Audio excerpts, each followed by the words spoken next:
श्री संत जगद्गुरु तुकोबारायांची जीवन चरित्र कथा आणि या चरित्र कथा कांडाचा आजचा दुसरा दिवस आहे। ही चरित्र कथेमध्ये काल आपण संक्षिप्तार्थ भावार्थ पाहिलेला आहे की साधूची व्याख्या काय असते, साधू कोणाला म्हणावं। त्यामध्ये आपण पाहिलेलं आहे की माऊलींनी ज्या पद्धतीने रचना केली ज्ञानेश्वरीमध्ये, चंद्र तेथे चंद्रिका, शंभू तेथे अंबिका, संत तेथे विवेका असणे की जे। अर्थात जो विवेक स्वरूप आहे तो संत आहे, क्षमा ज्याच्या अंगी आहेत ते संत आहेत। देव दुर्जनतेचा नाश करतो, नवे नवे दुर्जनते सहित दुर्जनाचा नाश करतो, पण संतांचं कार्य तसं नाही। संतांचं कार्य या उलट आहे। दुर्जन मरावे अशी संतांची अपेक्षा नाही। कोणाही जीवाचा न घडो मत्सर वर्म सर्वेश्वर पूजनाचे, अर्थात कोण्याही जीवाचा मत्सर घडता कामा नये आणि या वाटचालीवरती संत चालत असतात। मग कोणाच्याही पायाखाली चिरडली जाणारी मुंगी आणि कमळात बसलेले ब्रह्मदेव हे दोन्ही तत्व समान आहेत, ही वृत्ती ज्याच्या अंतःकरणात आहे ते संत आहेत। स्त्री पुरुष जात धर्म भेदाभेद श्रीमंती हा भेद ज्यांच्यात नाही, आलेल्या प्रत्येकाचा उद्धार करणं हे जे जाणतात ते संत आहेत। आणि त्या संतांच्या जीवनचरित्रामध्ये आपण काल प्रवेश केलेला आहे। ज्या पद्धतीने आपण जगद्गुरु तुकोबारायांचं चरित्र सांगणार आहोत ते चरित्र कशा पद्धतीने आहे तर जगद्गुरु तुकोबारायांच्या पूर्व अवताराच्या कथा मीमांसा प्रगट करून आपण जगद्गुरु तुकोबारायांच्या जन्म प्रसंगापर्यंत जायचं आहे। ज्या अर्थी आता काही जण प्रश्न करतात की महाराज हे पहिल्यांदा आम्ही ऐकलं की तुकोबारायांचा आणि अंबरीश राजाच्या कथेची संगती लावायची कशी, ते आपण कालच्या सत्रात पाहिलेलं आहे। अर्थात 4 कल्पामध्ये भगवंतानं जे अवतार घेतले त्या 4 कल्पामध्ये जगद्गुरु तुकोबाराय हे भक्त स्वरूपामध्ये आले। याचा दाखला कुठे भेटतो तर चौयुगाचा भक्त नामा उभा कीर्तने, पाठीमागे डोळे झाकुनी उभी ती जनी। अर्थात जनाबाई महाराज वर्णन करतात की हे नामदेव महाराज जे कीर्तनाकरता भगवंताच्या उभे आहेत ते कोण आहेत तर ते चौयुगाचे भक्त आहेत। चौयुगाचा भक्त नामा उभा कीर्तनी, हा कीर्तनाकरता उभा असलेला कोण आहे तर हा 4 युगातला भक्त आहे। मग तेच 4 युगातले भक्त म्हणजेच प्रल्हाद स्वरूपातले, म्हणजेच अंगद स्वरूपातले, म्हणजेच उद्धव स्वरूपातले हे 4 युगातले भक्त सांगतात। तेच अंबरीश राजा आणि हे 4 युगातले कलियुगामध्ये नामदेवरायांच्या रूपामध्ये आहेत। आणि तेच नामदेव महाराज तुका सर्वश्रेष्ठ प्रिय आम्हा थोर, काजे अवतार नाम याचा सर्वश्रेष्ठ प्रिय आम्हा थोर,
समकालीन संतांनी सांगितलं नाही किंवा तुकोबारायांच्या नंतर झालेल्या संतांनी सांगितलं नाही। हे सांगणारे कोण आहेत तर रामेश्वर भट्ट ज्या वेळेला तुकोबारायांची गाथा बडवण्याचा आदेश देऊन इंद्रायणी क्षेत्रामध्ये अर्थात चंद्र आळंदी क्षेत्रामध्ये ज्या वेळेला गेल्या, अंगाचा दाह ज्या वेळेला होऊ लागला त्यावेळेला माऊलींना गाऱ्हाणं घातलेलं आहे की माझ्या अंगाचा दाह शांत होऊ दे। त्यावेळेला माऊलींनी स्वप्नात जाऊन रामेश्वर भट्टांना हे सांगितलेलं आहे की अपराध कुणाचा केलेला आहेस आणि कुणाजवळ क्षमा मागण्यासाठी तू आलेला आहेस। तुका सर्वश्रेष्ठ प्रिय आम्हा थोर कोण म्हणतात हे रामेश्वर भट्टांना तर संत श्रेष्ठ ज्ञानेश्वर माऊली। हे समकालीन संत नाहीत, हे ज्ञान तुकोबारायांच्या आधी होऊन गेलेले संत आहेत. ते संत रामेश्वर भट्टांना सांगतात की सर्व संतांमध्ये तुका सर्वश्रेष्ठ आहे, तो आम्हाला प्रिय आहे. कोण आहे तो? तर तो काजे अवतार नामयाचा. ते नामदेवरायांचे अवतार आहेत. मग हेच नामदेवराय कीर्तना करता जे उभे आहेत तेच जनाबाई वर्णन करतात की हा कोण आहे? तर चौयुगाचा भक्त नामा उभा कीर्तनी. हे 4 युगातले भक्त आहेत. म्हणून याची संगती लावत असताना हे कोणते 4 युगाचे भक्त आहेत? तर 4 युग झालेले आहेत, कृत, त्रेता, द्वापर आणि कली. आणि ह्या 4 युगांमध्ये तुकोबाराय हे भक्त स्वरूपामध्ये कोण आहेत हे आपल्याला आज पाहायचं आहे.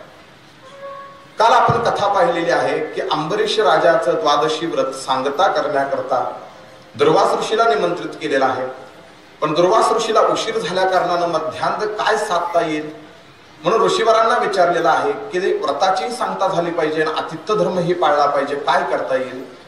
त्यावेळेला मध्यान्ह साधलेला आहे की एक तुळशी दळ जिभेवर ठेव आणि घोटभर पाणी घे, म्हणजे व्रतस्थही राहशील आणि व्रताची सांगताही करशील. हे ज्या वेळेला दुर्वास ऋषींना कळालेलं आहे की निमंत्रित द्वादशी व्रता करता मला केलेला आहे, पण राजानं घोटभर पाणी घेऊन उपवास सोडलेला आहे.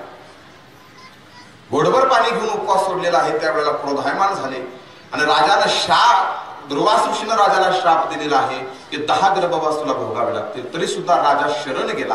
कदाचित तुमच्या मुखातून आलेले हे वरदान असेल. क्रोधायमान झालेलं दुर्वास ऋषी जट खाली जमिनीवर आपटून कृत्या नावाची राक्षसीन उत्पन्न केली आणि मृत्यूसाठी त्या अंबरीश राजावरती पाठवलेले आहे.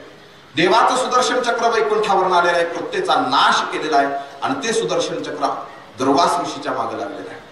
माझ्या भक्ताचा केलेला अपमान मी सहन करत नाही. कदापि भगवंत सहन करताय, मग कुणी असो त्या ठिकाणी. महाराज, लंकेच्या विनाशाला कारण ठरलेली जी कोणती गोष्ट असेल ती एकच गोष्ट लंकेच्या विनाशाला कारण ठरली. सीता नेली ही गोष्ट लंकेच्या विनाशाला कारण नाही ठरली. शिवशंकर माता पार्वतीला तुलसी रामायणामध्ये सांगतात की ज्या वेळेला बिभीषणासारख्या सज्जनाच्या कमरेत लात रावणानं घातली, तिथून पुढे रावणाचं आयुष्य संपलं. नुसत्या रावणाचं संपलं नाही तर त्या रावणाच्या नगरीतल्या त्या भूमीतल्या प्रत्येक माणसाचं आयुष्य संपलं. साधु अवज्ञा तुरत भवानी करी कल्याण अखिल के हानी. तुलसीदासजी वर्णन करतात, शिवजी पार्वतीला सांगतात की साधू अवज्ञा तुरत भवानी, हे भवानी साधूची झालेली अवज्ञा मला सहन होत नाही. कदाचित तो साधू सहन करेल, पण साधूचा अपमान कुणीही केला तो मी सहन करत नाही. सुदर्शन चक्र दुर्वास ऋषीच्या मागे लागले. तिन्ही त्रिभुवनामध्ये दुर्वास ऋषी संचरण करू लागले. याच्यापासून मला मुक्तता, त्राही त्राही त्राही त्राही करू लागले दुर्वास ऋषी. ते सुदर्शन चक्र वैकुंठापती विश्वेश्वराकडे त्या विष्णुदेवापाशी थांबलेलं आहे. तिथं विचारलं की काय करावं लागेल सुदर्शन चक्र थांबण्याकरता. त्यांनी सांगितलं की बाबा ज्याचा अपमान केलेला आहे त्याला शरण जा. आणि तेच दुर्वास ऋषी अंबरीश राजाला शरण आलेले आहेत. माफी मागितली, नुसती माफी नाही, आतापर्यंत केलेल्या तपाचं पुण्य अंबरीश राजाला द्या. पण महाराज, माझ्या मुखातनं तर शाप निघालेला आहे. साधूच्या मुखातनं निघालेला शाप हा कदापि व्यर्थ जाणार नाही. जसा तिरातनं बाण सुटला जातो तो कशाचा तरी भेद घेतो, तसं साधूच्या मुखातनं निघालेला शब्द हा वाया जात नाही. त्याच्यामुळे भक्ताचा शाप मी ग्रहण करेन. अंबरीश राजाला जन्म घ्यावे लागणार नाहीत, पण ते 10 गर्भवास मी भोगेन. मी भोगेन म्हणून भगवंतानं सांगितलेलं आहे. मग त्यावेळेला अंबरीश राजा म्हटलेले आहेत की देवा, माझ्या करता तुम्ही 10 गर्भवास भोगणार, तर मी सुद्धा प्रत्येक युगामध्ये तुमचा भक्त म्हणून येणार. ही अंबरीश राजाची काल आपण कथा पाहिली. तदनंतर आता कृतयुगामध्ये कोणत्या स्वरूपामध्ये भगवंताचा अवतार होणार आहे आणि तुकोबाराय कोणत्या स्वरूपामध्ये येणार आहेत हे पहिल्या अवताराची चरित्र कथा आपण पाहणार आहोत. कश्यप ऋषीला 2 पत्नी अदितीने आदिती. आदितीच्या पोटाला देवांची उत्पत्ती, दितीच्या पोटाला राक्षसांची उत्पत्ती. का राक्षसांची उत्पत्ती झाली तर अवेळी भोग मागितलेला आहे. कोणत्या वेळी संध्याकर्म करत असताना ऋषीचा हात धरला आणि ह्याच्या अंतकरणातला काम त्याच्या अंतकरणात जागृत केला.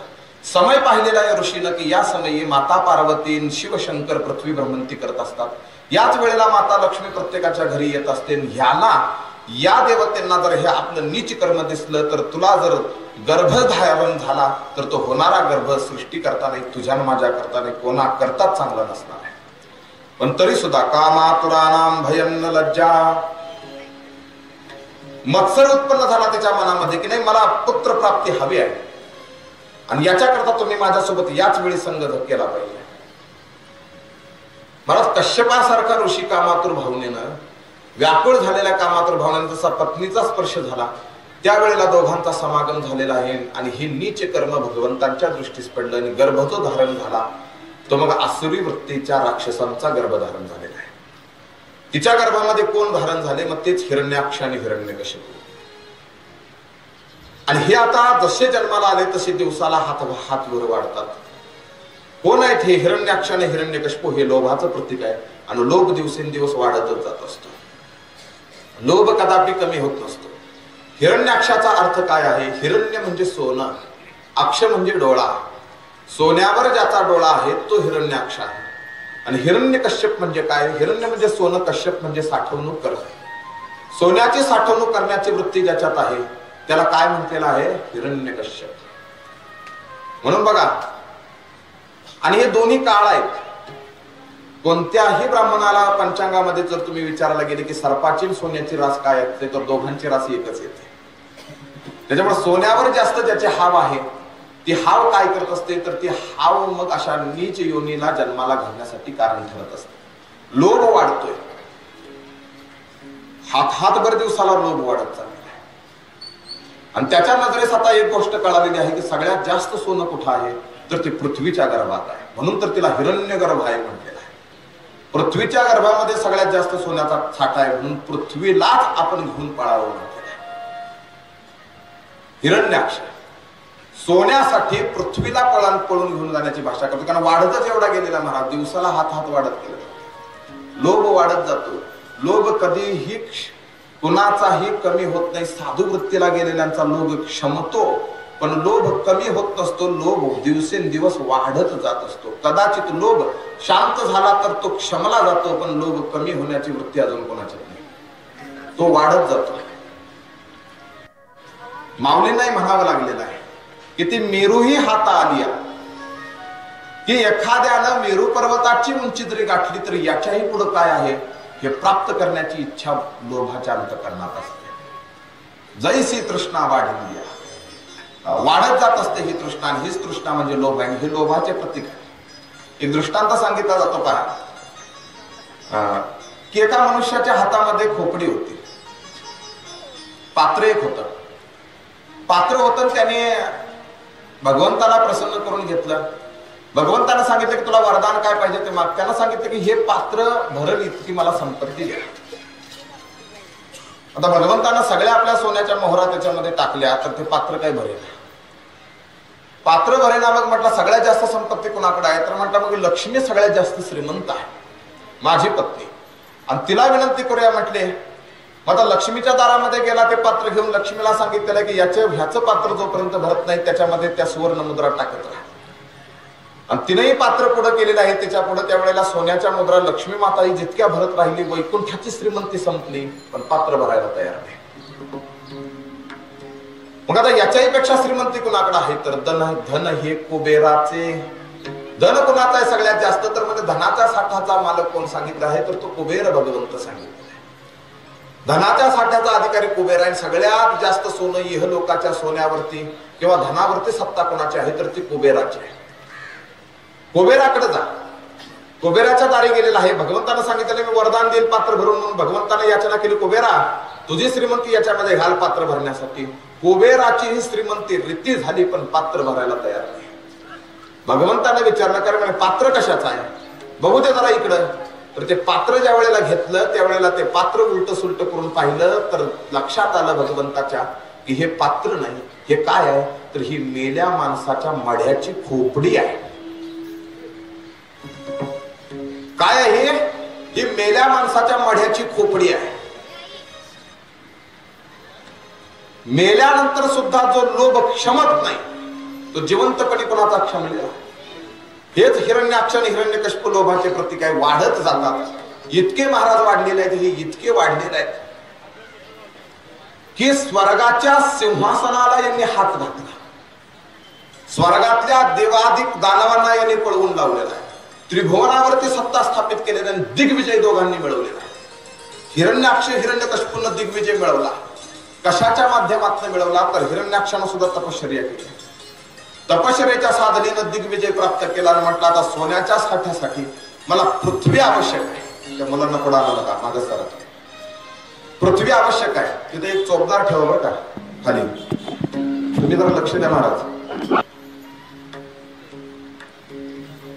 त्यानं ठरवलेलं आहे की पृथ्वीच लुप्त करायची आता. आणि पृथ्वीला घेतलेला आहे महाराजांनी. पृथ्वीला घेऊन पृथ्वी रसातळात घातलेली आहे. जीवनमान जे पृथ्वीवरचं आहे हे सगळं जीवनमान पृथ्वीवरचं त्यानं संपवलेलं आहे.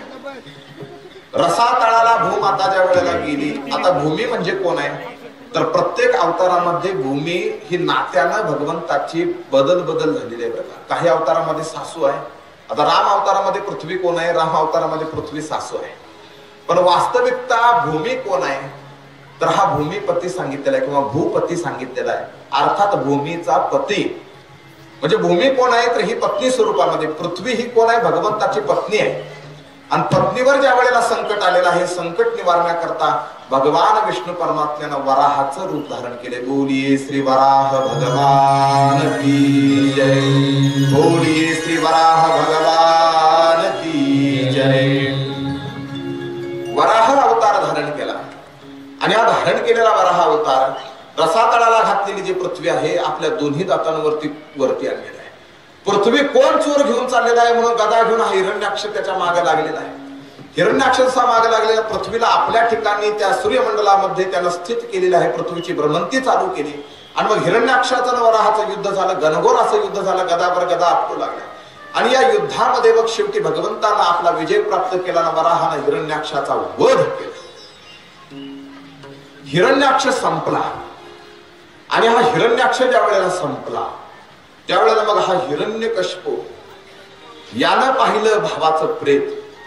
कोणी मारले याला तर त्या विष्णू परमात्म्यानं एक रूप धारण केलेलं होतं. डुकराचा वेश घेऊन आलेला होता आणि त्यानं पशुनं एका माझ्या भावाचा अंत केला.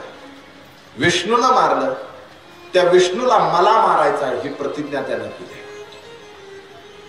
त्या विष्णूचा अंत मला करायचा आहे आणि ह्या विष्णूच्या अंताकरता मग त्यानेही ठरवलं की काय करावं लागेल तर मग ब्रह्मदेवाची तपश्चर्या करा. आणि या अंती कयाधू सोबत त्या हिरण्यकश्यपूचा विवाह झालेला आहे आणि यानंही ठरवलेला आहे की मी आता ब्रह्मदेवाची तपश्चर्या करणार. प्रतिज्ञा केली की विष्णूचा अंत माझ्याकडूनच होणार याकरता ब्रह्मदेवाकडनं मी वरदान प्राप्त करून घेणार. आणि आता ब्रह्मदेवाच्या तपश्चर्येकरता हा बसला. ब्रह्मदेवाच्या तपश्चर्येकरता हिरण्यकश्यप बसला असता इंद्रदेवाच्या लक्षात आलं की आता एका भावानं दिग्विजय प्राप्त केला आणि स्वर्गाचं सिंहासन रिक्त केलं. देवादिकांना पळून लावलं. दुसऱ्यानं जर वरदान प्राप्त केलं तर मग काही आपलं खरं नाही म्हणून शुक आणि सनकादिकांना सांगितलेलं विनंती केलेली आहे की काय करावं लागेल. यांची तपश्चर्या मात्र भंग झाली पाहिजे. त्यांनी मग सांगितलेलं आहे की याच्या तपश्चर्येमध्ये भंग करण्याकरता एक उपाय सुचवायचा. काय सुचवायचा तर एका फांदीवरती देवांचे गंधर्व 2 जण बसले. हा ज्या ठिकाणी तपश्चर्या करत होता त्याच ठिकाणी एक झाड होतं. त्या झाडावरती गंधर्व हे पक्ष्यांचं रूप घेऊन बसले. पोपटांचं रूप घेऊन. आणि मग यानं तपश्चर्या सुरू करत असताना ओम ब्रह्मणे नमः म्हणायचं. आणि ते पोपट जे होते गंधर्वाच्या स्वरूपामधले जे पोपट होते त्या पोपटांनी आपल्या आवाजामध्ये विष्णूचा मंत्र म्हणायला चालू करायचा. ओम विष्णवे नमः. यानं म्हणायचं ओम ब्रह्मणे नमः. आणि त्या पोपटांनी स्वर काढायचा ओम विष्णवे नमः. आता हा तपश्चर्येला बसलेला मी ब्रह्मदेवाचं स्मरण करतोय कोण विष्णुदेवाचं स्मरण करतोय म्हणून डोळं उघडून इकडे तिकडे पाहू लागला. अरे म्हटला तपश्चर्या भंग झाली. ते पोपट काय याला दिसेना फांदीवरचे. तपश्चर्या माझी भंग झाली. पुन्हा तपाला लागला. पुन्हा यानं म्हणावं ओम ब्रह्मणे नमः. पुन्हा पोपटाच्या स्वरूपातल्या गंधर्वांनी म्हणावं ओम विष्णवे नमः. आता ज्याच्या सोबत वैरत्व आहे ज्याचा मला काटा काढायचा आहे त्याचंच नाव कानावरती येत असताना ब्रह्मदेवाची तपश्चर्या कशी होईल. पुन्हा डोळे उघडले. डोळे उघडून पुन्हा इकडे तिकडे पाहू लागला. कोण दिसतंय तर ते दाट पाल्यामध्ये असणारे पोपट काय दिसला. पुन्हा तपश्चर्या सुरू केली. ओम ब्रह्मणे नमः. परत तिकडून आवाज ओम विष्णवे नमः. आता म्हटलं काय तपश्चर्या भंग झालेलीच आहे म्हटला. जे कोणी इथं असतील ते मला दृष्टीस पडावे म्हटला आणि त्याच्या दृष्टीस मग ते पोपट पडले. त्यावेळेला मग धनुष्यबाण काढला ते दोन्ही पोपट उडाले आणि तीर घेऊन हा हिरण्यकश्यप त्या दोन्ही पोपटांच्या मागे जसा जसा जसा जसा लागलेला आहे. कळालंच नाही की त्या दोन्ही पोपटांनी त्याच्या नगरातच आणून त्याला सोडलेला आहे. संध्या समय त्यावेळेला झालेला होता. सकाळी तपश्चर्या गेलेला, आता म्हणतात नगरात आलेला आहे, आता रात्रीच्या वेळेला तपश्चर्याला जात नाही, उद्या तपश्चर्याला जातो. आणि तपश्चर्याला उद्या जातो म्हणून आपल्या नगरामध्ये कयाधू सोबत एकांतवासात गेलेला आहे. पहा, वेळ साधता आली पाहिजे. कालपासून विषय तोच चालू आहे. संतती उद्ध्वस्त राहत असताना पती पत्नीचे विचार काय असावेत हे प्रल्हाद जे जन्माला येते, प्रल्हादाचं बीज कयाधूच्या उदरस्थ जे स्थापन होतं याच्या करता घटना काय घडलेली आहे बघा. काय घटना घडलेली आहे. पत्नीजवळ आपल्या एकांतवासामध्ये हा गेलेला आहे. आणि मग पत्नीला आश्चर्य वाटलं की सकाळी तपश्चर्येला गेलेले आपले पती हे संध्याकाळी ईश्वराला प्रसन्न करून न घेता कसे आले असतील. बरं सांगितलं होतं तपश्चर्या काय 1-2 दिवसाची असते का? 700-700 हजार वर्ष तपश्चर्या करत होते तरी भगवंत प्राप्त होत नव्हता. गंतये काळी होते आयुष्याची वृद्धी. आयुष्य त्यावेळेला फार होतं म्हणून त्या आयुष्याचं एवढं काही वाटत नव्हतं. आता भोगात आयुष्य आलेलं आहे त्यामुळे सकाळी खाल्लं नाही तर दुपारी लक्ष लागत नाही. दुपारी जरी खाल्लेलं असलं तरी संध्याकाळीच्या हातनं बुडवायला काहीतरी लागतं. ते 4 वाजता जरी झालेलं असलं तरी 9 वाजता काहीतरी. अर्थात काय, भोगात कलियुगामध्ये माणसाचा जन्म आलेला आहे. भोगात आयुष्य आल्यामुळं मग अल्प आयुष्य मानव देह शतक गणिले ते अर्धी रात्र खाय मध्ये बालत्व पिडा रोग क्षयन काय भजनासी उरले ते पाहिला. काय भजनाला राहतंय मग? कारण कलियुगातलं आयुष्य कसं सांगितलेलं आहे तर थोडकं अल्प मर्यादित स्वरूपात अल्प आयुष्य मानव. तये काळी होती आयुष्याची वृत्ती. त्यावेळेला आयुष्य माणसाला फार होतं. हिरण्यकश्यपूचं आयुष्य किती होतं ते माऊलींनी किती सांगितले घरी गेल्यावर जाऊन बघा. आकडा काढला. एवढं आयुष्य संपादन असलेला हिरण्यकश्यप. मग 1000-2000 वर्ष तपश्चर्या काहीच नाही. पण सकाळी गेलेले मालक पुन्हा संध्याकाळी परत येतात आणि मालकाला विचारलेले की का हो तपश्चर्येला गेला होता पण तपश्चर्या आणि भगवान प्रसन्न झालेले का तुम्ही संध्याकाळीच परत येते आलात. आणि त्या एकांतवासामध्ये बघा दोघं पती पत्नी जवळ आहे आणि हा जसा नगरात आलेला आहे तसं त्याच्या मनात नुसतं हेच चालू आहे की मी विष्णवे मी ब्रह्मणे नमः म्हणत होतो आणि शुक आणि ते पोपटाच्या स्वरूपात असलेले ते कोण काय म्हणत होते नारायणाय नमो विष्णवे नमः नारायणाय नमः विष्णवे नमः. हेच त्याच्या अंतःकरणात चालू आहे. नारायणाय नमः विष्णवे नमः नारायणाय नमः विष्णवे नमः. महाराज वैरत्वानं का असला पण त्याचं चिंतन त्यावेळेला कोणतं चालू आहे हे पत्नीला सांगतोय तो एकांतवासात. ज्या वेळेला या दोघांचा समागम त्यावेळेला चालू होता त्यावेळेला पत्नी विचारते का ना. त्यावेळेला हा प्रसंग सांगते की म्हणजे अशा असं झालेला मी तपश्चर्येला गेलो होतो आणि तपश्चर्येला जात असताना मग त्याला तो मंत्रही आठवेना आणि हेच सांगू लागला पत्नीला की उच्चारण मंत्राचं चालू होतं नारायणाय नमः विष्णवे नमः नारायणाय नमः विष्णवे नमः. ब्रह्मने म्हणणं मग त्याच्या मुखातच आलं. नुसतं त्यांनी जे म्हटलेलं होतं हेच फक्त त्याच्या चिंतनात चित्तात चालू आहे. ओम विष्णवे नमः नारायणाय नमः. अंतःकरणात नारायण नामाची प्रवृत्ती त्याच्या जागृत झालेला आहे. त्याचं मन त्याचं हृदय सर्वांगानं फक्त नारायण विष्णवे हे चालू आहे. आणि ह्या अंतर्मनामध्ये ही भूमिका चालू असताना मग त्या दोघांमध्ये समागम झालेला आहे. हेच हिरण्यकश्यपूचं जे बीज आहे ते बीज आता कयाधूच्या उदरस्थला धारण झालेलं आहे. काय कारण ठरलेलं या ठिकाणी वैरत्वानं का असना पण चित्तात कोण होता तर चित्तात हिरण्यकश्यपूचा त्यावेळेला नारायणच होता चित्तामध्ये. पुन्हा दुसऱ्या दिवशी उठलेला आहे मी तपश्चर्येला जातो म्हणून कयाधूला सांगून गेलेला आहे. आणि तपश्चर्येला पुन्हा जात असताना मग आता मला यायला आता फार वेळ लागणार आहे बरं का. कदापि आता भगवंत कधी प्रसन्न होतील मी सांगू शकत नाही. 10 वर्ष लागतील 15 60 70 100 150 किती वर्ष लागतील आणि तदनंतर मी येईल. आणि आता हिरण्यकश्यपूनं पुन्हा तपश्चर्या आपली चालू केलेली आहे. त्यावेळेला ब्रह्मदेवानं सांगितले की लक्षात ठेव इंद्रा आता मात्र काल तपश्चर्या भंग केलेली याचा पातक तुला लागलेला आहे. कोणताही जीव साधना करत असेल तर त्या साधनेमध्ये देव असलास तरी तुला व्यत्यय टाकायचा अधिकार प्राप्त होत नाही प्राप्त होत तुला.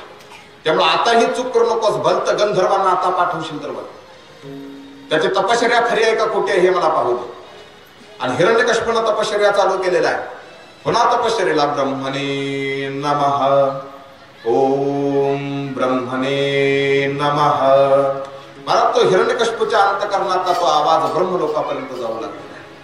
किती तपश्चर्या हिरण्यकश्यपूने केलेली आहे. ही तपश्चर्या 1-2 वर्षाची नाही. हिरण्यकश्यपूच्या अंगावरचं जे मांस आहे ते किड्या मुंग्यांनी खाऊन खाऊन खाऊन फक्त हाडांचा सांगाडा शिल्लक ठेवलेला आहे. अंगावरती त्याच्या वारुळ चढलेलं आहे.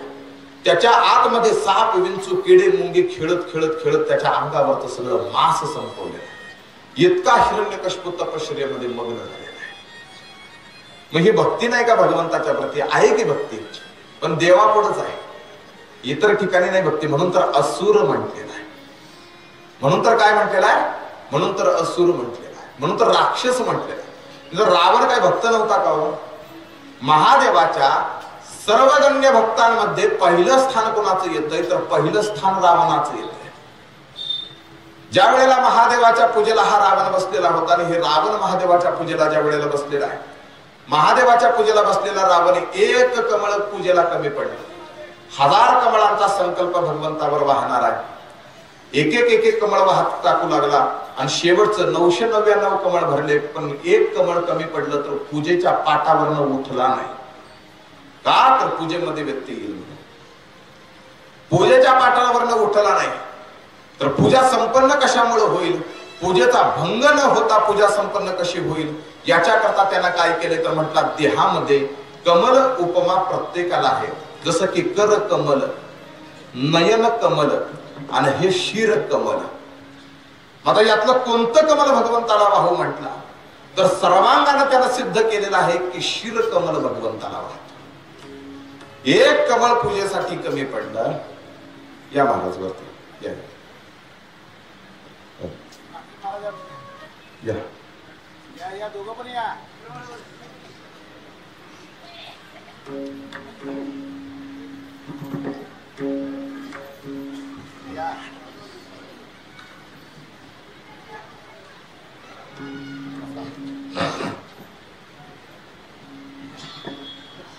एक कमळ पूजेला कमी पडलं म्हणून रावणानं काय केलं?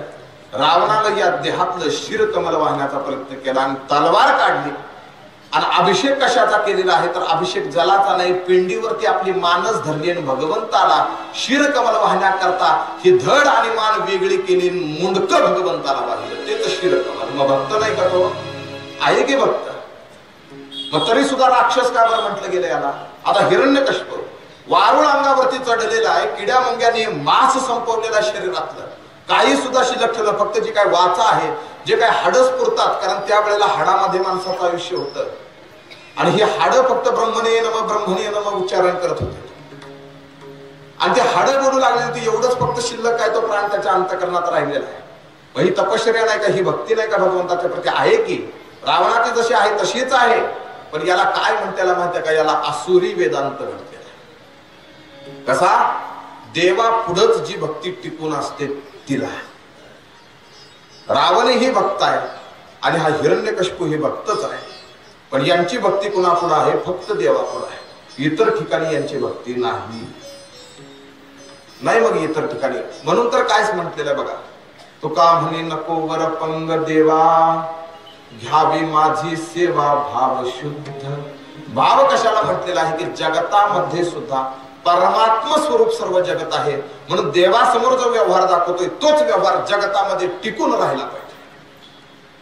पूजेच्या पाटावर बसलेला असताना स्वतःचं शिरकमल वाहतो आणि तोच रावण ज्या वेळेला पूजेच्या पाटावर उठतो आणि व्यवहार जगतात येतो त्यावेळेला मग बायकांचं अपहरण करतो, सीतेसारख्या पतिव्रतेला चोरून आणतो, नागकन्यांचं अपहरण करतो, सज्जन वृत्तीच्या स्वतःच्या भावाच्या कमरेत लाथ घालतो, कुबेराची संपत्ती सावत्र भावाची आणतो. हे काय? देवापुढे जे करताय तुम्ही ते समाजापुढे का टिकत नाही? याला आसुरी वेदांत म्हणतात. नाहीतर असेच काही पाठांतराची बुवे सुद्धा फार आहेत.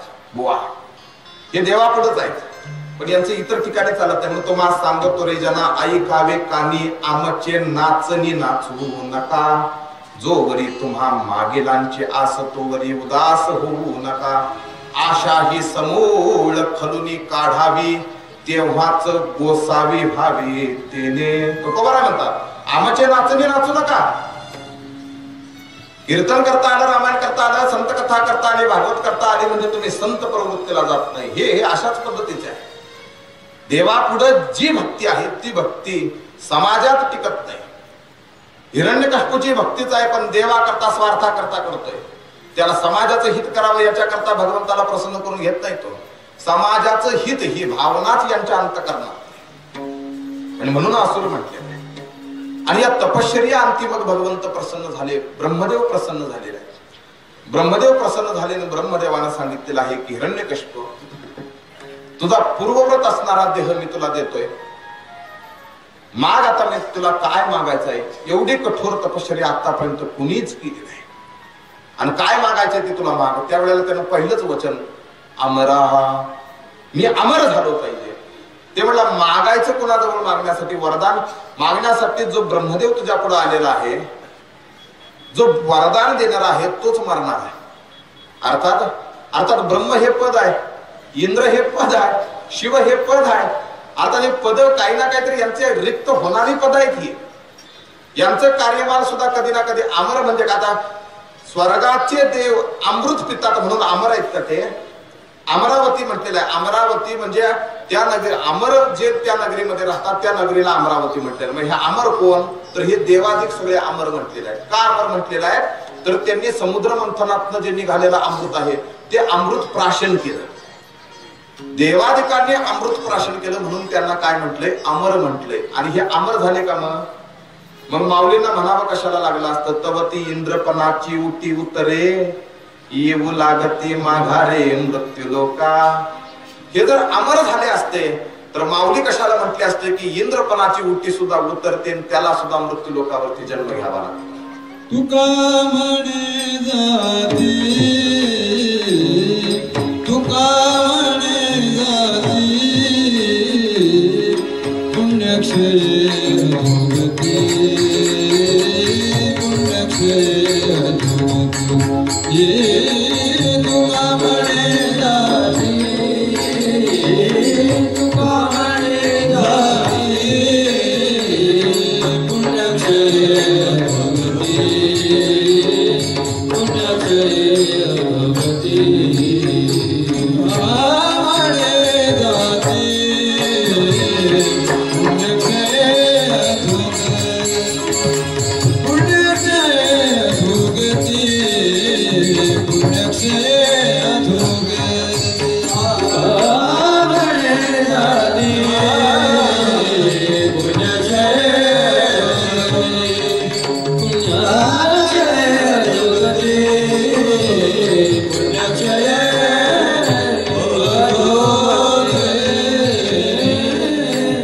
पुण्यक्षय भोगती. महाराजांनी प्रमाण पुण्याचं क्षय पावतात. पुण्यक्षय होतं म्हणजे समृद्ध. आणि या पुण्याचे दाखले देत असताना मग तुम्हाला सरपंच व्हायला काय पुण्य लागतं. आता हे झालेले सरपंच पुण्याच्या बळावर झालेले असतात. आमदार व्हायला काय पुण्य लागत असतं, खासदार व्हायला काय पुण्य लागत असतं, मंत्री व्हायला काय पुण्य लागतं, देशाचा पंतप्रधान व्हायला कोणतं पुण्य लागतं, याच्याही पुढे सांगत असताना मग इंद्रचंद्र व्हायला काय पुण्य लागतं याची यादी दिलेली आहे. हे इंद्रपद प्राप्त होतं कशाच्या बळावरती प्राप्त होतं, तर ते अमृत पिल्यानंतर नाही प्राप्त होत. ब्रह्मदेवाच्या एका दिवसामध्ये 12 इंद्र जन्म घेतात आणि मरतात. 14 इंद्र जन्म घेतात आणि मरतात ब्रह्मदेवाच्या एका दिवसामध्ये. अर्थात इंद्राचं आयुष्य मर्यादित आहे. कोण इंद्र, ज्यांना अमृत प्राशन केलं. मग हिरण्यकश्यप काय मागतोय, मला अमर व्हायचं वरदान भगवंता दे, मी अमर झालो पाहिजे. तर ब्रह्मदेव म्हटलेले ज्याच्याकडे वरदान मागतो तो ब्रह्मदेव याचंही आयुष्य कधी ना कधी संपणार आहे. हा सुद्धा मर्यादित आयुष्य घेऊन आलेला आहे. हे पद आहे, हे पद रिक्त होणार आहे. आणि भगवंतानं खरं तर जे वरदान मनुष्याला दिलेलं आहे ते वरदान म्हणजेच मृत्यू आहे. कधी ना कधी तो येणार आहे. हिरण्यकश्यप तुला मागायचं ठीक आहे, तुझं मरण हे वाचवण्याकरता इतर ठिकाणच्या कोणत्या तरी गोष्टी तू माग, पण अमर होण्याचं वरदान मी तुला देऊ शकत नाही. इतर गोष्टी कोणत्याही माग. मग त्यानं मध्यांत साधला. त्यानं म्हटला की मग ठीक आहे. मग आता तो सुद्धा बुद्धिवान होता. हिरण्यकश्यप म्हटला मग ठीक आहे, ऐक ब्रह्मदेवा मी काय मागतोय ते. मग त्यानं मागितलेला आहे, माझा मृत्यू वर नको खाली नको, माझा मृत्यू आत नको बाहेर नको, माझा मृत्यू सकाळी नको रात्री नको, माझा मृत्यू अस्त्रानं नको शस्त्रानं नको, माझा मृत्यू नरानं नको नारीकडून नको, माझा मृत्यू देवाकडून नको, असुराकडून नको, माझा मृत्यू पशुकडून नको आणि पक्षीकडून नको. याच्याही पुढे मागत असताना त्याला सांगितलं की 12 महिन्यातल्या एकाही महिन्यात मृत्यू नको. आता ब्रह्मदेवाला चक्कर आली, आता साधायचा कुठं याला? पण त्यानं सगळं देवावरती आता मागितलेलं आहे. बरं ठीक आहे, आता 12 महिन्यातल्या एकाही महिन्यात नको म्हटल्यानंतर आता महिने तर 12च आहेत. पण ब्रह्मदेवालाही माहिती नाही की भगवंतानं अशी योजना आखलेली आहे की हिरण्यकश्यपूचा काटा काढण्याकरता अधिक मास निर्माण केलेला आहे. तो 12 महिन्याच्या व्यतिरिक्त असणारा महिना आहे, अधिक महिना त्याला म्हणतात. आणि त्याच्यात मग तो साधला महिना 12 महिन्यातल्या एकाही महिन्यात दिसत नाही, तुला अधिक महिन्यातच गाठतो. आणि हे वरदान त्याला मग ठीक आहे, तथास्तु ब्रह्मदेव म्हटलेलं आहे.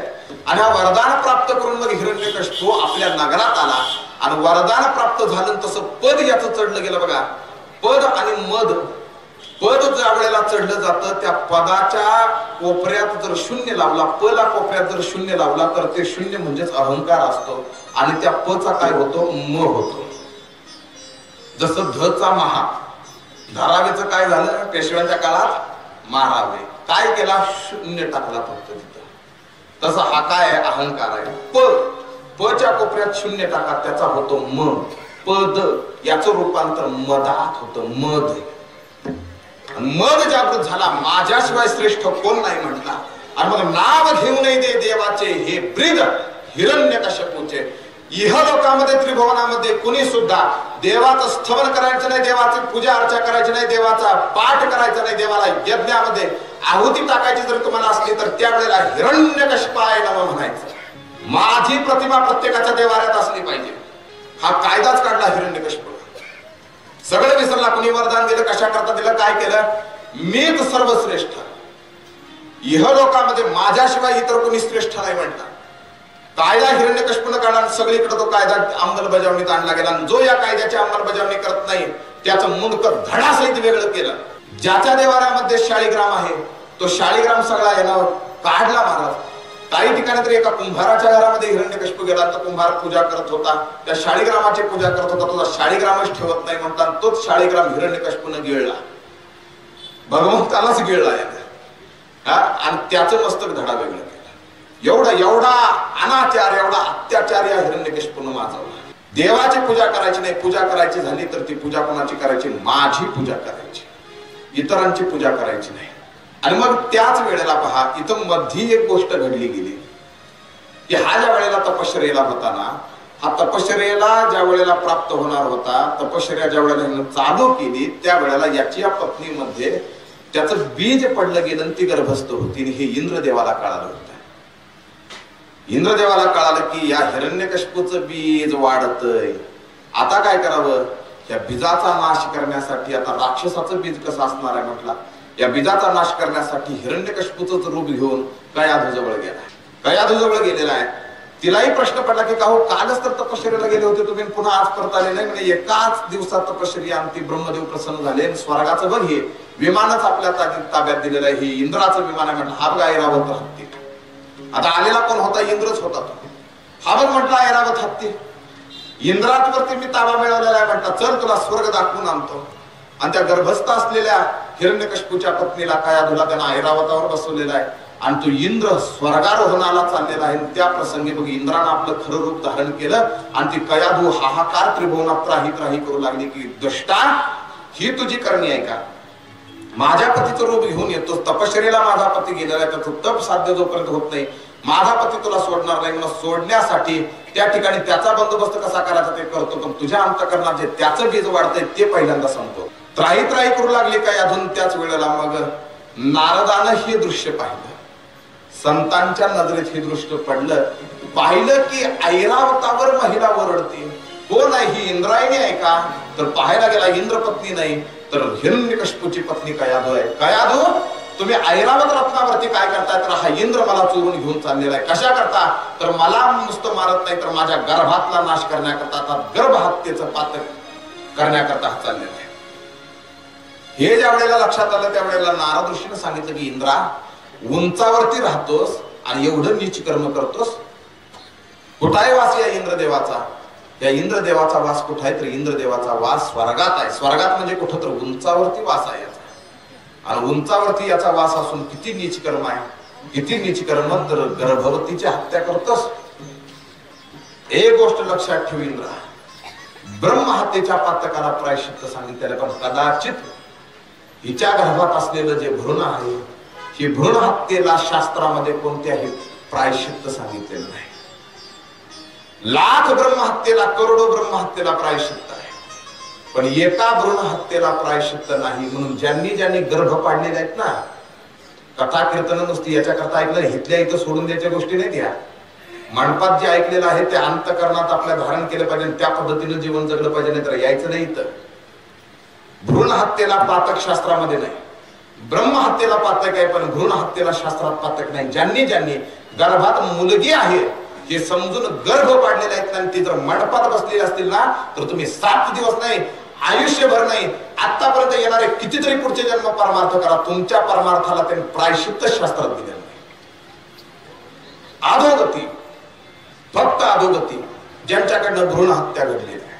आणि ह्या पापाला सामोरं जातोस तो इंद्रा, तुझ्याकडनं हे महापातक करतोस तू, भ्रूण हत्येचं महापातक करणार आहेस का? शिशु वाढू तरी तो गर्भातला, ते बीज आत्ताच अंकुरित झालेलं आहे, ते हळूहळू वाढते, त्यालाही गर्भातनं बाहेर यायचं, ही सृष्टी बघायची आहे. कोण तो? भगवंतानं जे गर्भामध्ये धारण केलेलं बीज आहे. आता भगवंताची सृष्टी खंडित करण्याचं कार्य करण्याचं महापातक जे कोणी करतात ते त्यांना प्रायश्चित्त नाही.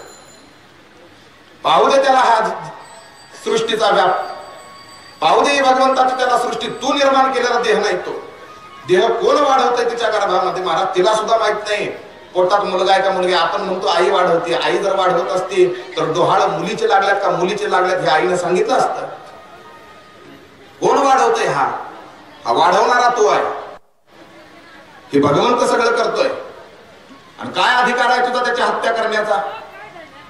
भगवंताच्या सृष्टीमध्ये व्यत्यय आणतोयस तू. त्याच्यामुळे माझं ऐक माझं, तू देव आहेस. या नीच कर्माला, या महापातकाला सामोरं जाऊ नकोस. कयाधूला तिच्या घरी परत दे. त्यावेळेला मग इंद्रानं ऐकलेलं आहे संतांचं ऐकलं, जसं देवर्षी तुम्ही सांगाल तसं. आणि त्यावेळेला मग कयाधूला तो ऐरावत रत्नाच्या हत्तेवरनं उतरवलेला आहे. क्षमा मागितलेला इंद्रदेवानं, कयाधूनं क्षमा केलेली आहे. पण कयाधू आता नारद ऋषीला म्हणते की मी जाऊ कुठं आता? माझे पती तर घरात नाही. आज इंद्र आला, उद्या वरुण येईल, परवा सूर्य येईल, तरवा अग्नी येईल. हे देवादिकांच्या ताब्यामध्ये मी किती वेळा अशी पळवून नेण्याचा प्रयत्न माझ्या करता केला जाईल. मग काय केलं पाहिजे? तर मला एक सुरक्षित जागा द्या.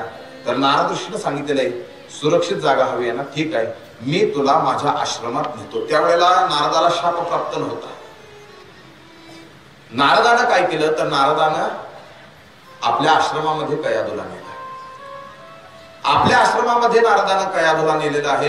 आता नारद ऋषीच्या आश्रमाच्या संगतीमध्ये त्या गर्भधारणेचं जे बीज वाढतंय, याला पोषक असणारं जे तत्व मिळतंय ते नारदाच्या आश्रमात मिळतंय. गर्भसंस्कार याला म्हटलेलं आहे.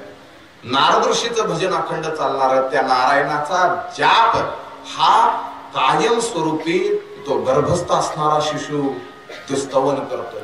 नारायणाशिवाय त्या गर्भस्थ असणाऱ्या शिशूच्या अंतःकरणामध्ये दुसरं काही नाही. आई माझी काय खाते, काय पिते, त्याच्या आतमध्ये काय होते, काही घेणं देणं त्याला नाही. फक्त ते ईश्वर स्वरूप नेमकं काय आहे, जे माझ्या आईच्या अंतःकरणात मला प्राप्त होतंय ते तत्व पोषक असणार कोणतं तर ते नारायण असणार तत्व. या आईच्या गर्भातनं बाहेर येऊन ते तत्व मी कधी पाहतो याच्याकरता तो गर्भ व्याकुळ झालेला आहे. 9 महिने 9 दिवस पूर्ण भरलेले आहेत. 9 महिने 9 दिवस असे पूर्ण झालेले आहेत. त्या अर्थी प्रातःसमयी एक आल्हाद उत्पन्न झाला. प्रातःसमयी उत्पन्न झालेला हा नारायण नामाचा आल्हाद, आणि त्याच वेळेला ही प्रसूत झाली. प्रातःसमयी हा आल्हाद पाहिला. तसंच त्या नारद ऋषीनं जन्माला आलेल्या शिशूचं नाव ठेवलं प्रल्हाद. बोलिये श्री प्रल्हाद महाराज की जय. बोलिये श्री प्रल्हाद महाराज की जय.